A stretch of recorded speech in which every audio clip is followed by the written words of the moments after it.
I've always pushed the limits in everything I've ever done. Anything that was extreme, anything I can get an adrenaline rush out of, I was stoked on.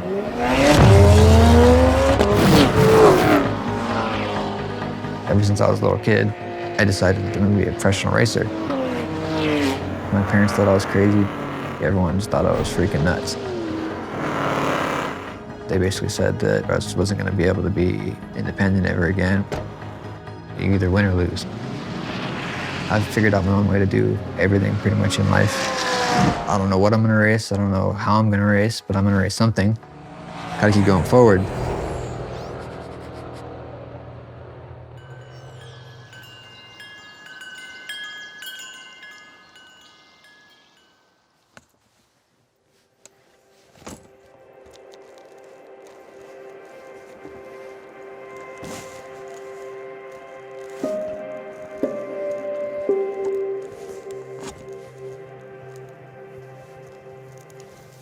I'm BONFANTE, and I'm a quadriplegic professional race car driver.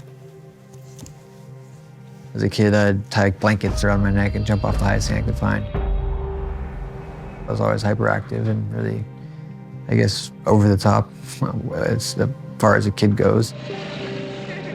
I never really knew a limit. I still really don't. So I just would push it and push and push until I found the limit. And then the limit usually ended up in a pretty drastic result.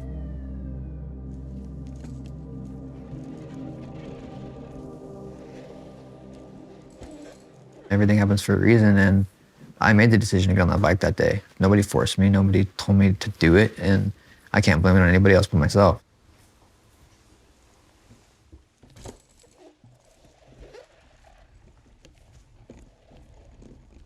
So after I broke my neck, the hardest thing for me to accept was giving up my independence and giving up my racing career at such an early stage in the game.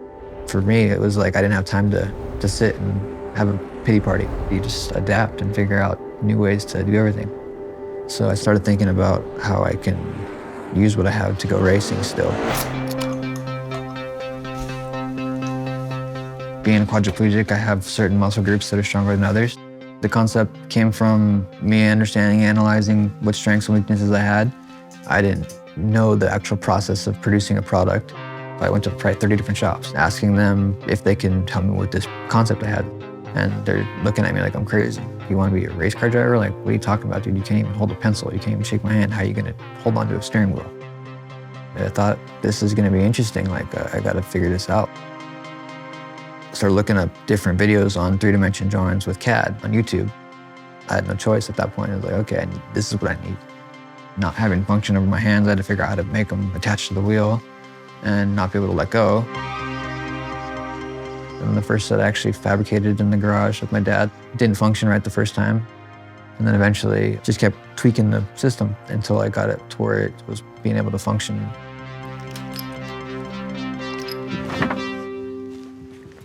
It's like I'm doing a wheelie in this thing right now. So it goes on just like so. Brake attaches right here. This side's the throttle, so it's twist throttle. So you're able to control the upshift, downshift, throttle, upshift. These basically keep my hands trapped in here and lock my hand in like that. Have a on switch and power button right there. When I created the controls and made the first demo video and me driving with them, it was more of a video to bring sponsors to my racing career. But obviously I'm not the only one that wants to have that thrill.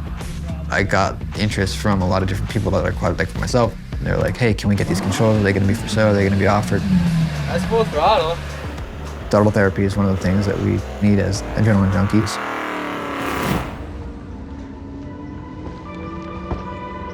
Drivers, this is your second immediate call to grid. All advanced drivers, immediate call to grid. You gotta sacrifice to succeed in certain areas and appreciate the struggle and what you gain out of it.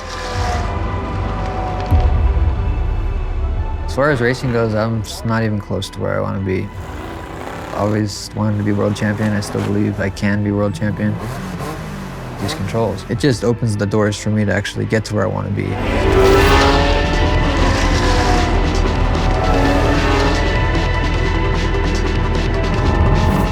I didn't live a typical life prior to my injuries, so I didn't expect to live a typical life after.